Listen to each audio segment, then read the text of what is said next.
6. Business. TM. We are all used to seeing the symbol of a tiny T and a tiny M in the top right-hand corner of the name or logo of a company, but what does that TM really mean? Today I'm going to explain just what a trademark is and what function it serves. Trademarks are an important part of brands and branding. I will start by defining trademarks, and then I will move on to explain different kinds of trademarks. Okay. Generally speaking, a trademark can be defined as any word, name, phrase, design, logo, or picture implemented by a company to identify its goods and differentiate themselves and their products from the competition. That was a long definition, so let me repeat it for you. A trademark can be defined as any word, name, phrase, design, logo, or picture implemented by a company to identify its goods and differentiate themselves and their products from the competition. Trademarks are registered. That means companies notify a particular office in the country where they operate about the trademark. We could say that a trademark is a kind of ID badge, so to speak. Can anyone think of any examples of well-known trademarks? Well, how about Coke? Good example. That particular name can only be used by the Coca-Cola Company, precisely because it is a trademark. When a company owns a trademark, it can enforce its use and protect its rights by preventing unauthorized use of the product's name or design. So, for example, no other company can call their drink Coke, and no one can copy the Coca-Cola logo without permission. So, here we have the basics of trademarks. However, their use is not without problems, which brings me to genericized trademarks. Does anyone know what I mean by that? I guess it must have something to do with generic products, like, for example, Q-tips. The real name of the product is a cotton swab, but most people call them Q-tips. You hit it on the nose. That's exactly what a genericized trademark is. Sometimes a trademark becomes synonymous with the generic name of the products or services to which it relates. It then replaces it in everyday speech and makes it difficult for the company to exert its proprietorship.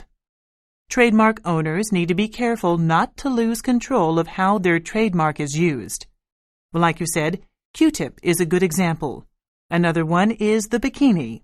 I'm sure no one here today identifies bikini with any one particular company. To most people, a bikini is any two-piece swimsuit for women. Can you think of any other examples? Is aspirin a genericized trademark? Yes, very good. Some other well-known examples are Kleenex and popsicles. Anyone surprised? I see that a few of you are. Next time you're in the store, you might recognize a few more. Okay, so when a trademark becomes genericized, it's a problem. But what can a company really do? The best thing to do is to try to prevent it from happening. One way to prevent it is to avoid using the trademark as a verb or noun. A good example would be rollerblade. Rollerblade can be used as a noun or as a verb. Someone might say, I bought some new rollerblades, referring to any new inline skates, or they might suggest going rollerblading. A good way for a company to prevent this from happening is to discourage generalization of that company's name in their marketing. That reminds me of another example. Do you remember the old Band-Aid commercial? I am stuck on Band-Aid 'cause Band-Aid stuck on me. That's another example, isn't it? Band-Aid. What that company did was change their jingle to, I am stuck on Band-Aid brand 'cause Band-Aid stuck on me. That reinforced the idea that Band-Aid is a brand and not a product name. Another example is Xerox. Because that was the first brand of photocopiers, people started saying that they were Xeroxing a document. Xerox then started an extensive marketing campaign to push the word photocopying.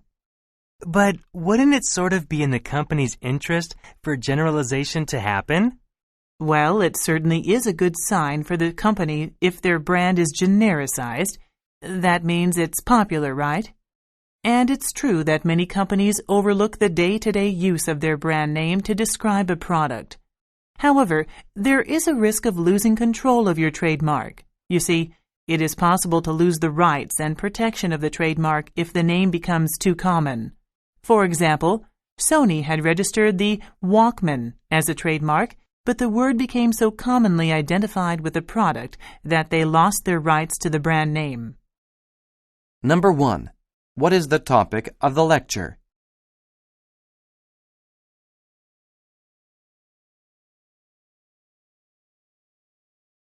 Number 2. What is the main idea of the talk?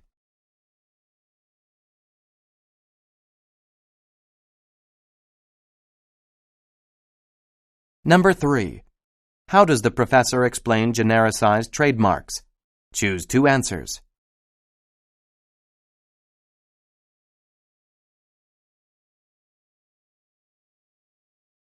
Number 4. What does the professor mean when she says this? You hit it on the nose.